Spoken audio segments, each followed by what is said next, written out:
Hello, my name is Edgar Melendres, and this video will be a synopsis of my paper, Managing Water Through Politics in the United States. I wanted to first start off by talking about the overall message of the paper.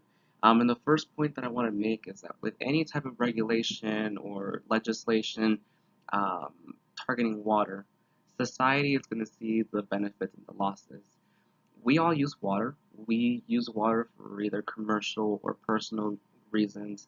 And so when such regulations are placed into effect, someone's going to have to uh, notice the changes in our usage.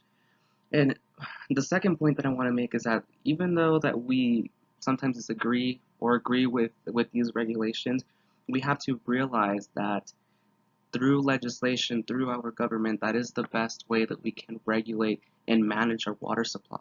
Water is a precious resource, and we can't just leave it up to the public to protect that because there are many reasons why the public cannot be trusted. It has to go through a governmental institution.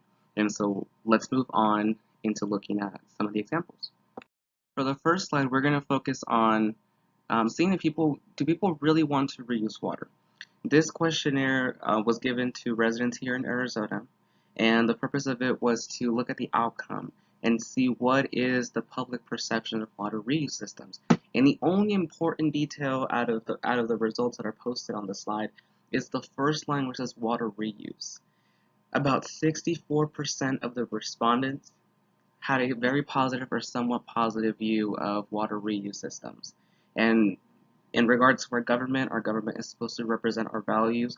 We hope that the government does take into consideration water reuse systems and issues that have to deal with water, because apparently more than the majority of Arizonans believe that water reuse is something that we should incorporate in our lifestyle. On this slide, we're going to focus on national legislation being implemented at the local level. And one of the first examples that I have on here listed is the Clean Waters Act of 1972. And we spoke about this recently in class. The Clean Waters Act established a national pollutant discharge elimination system. And this system is now requiring anybody using pesticides for agricultural reasons to have a permit when they're planning to discharge those pesticides into bodies of water.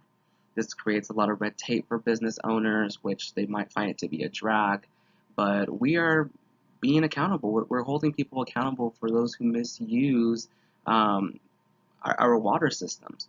And to add on with the second point is we need to increase the role of the federal government in state affairs. And this was seen through Arizona versus California. It also ties in the third point about the Colorado River Basin. We realize that it's very hard for us individuals and for just states to try to manage a water issue. Water doesn't have any borders. Water will flow where it can flow.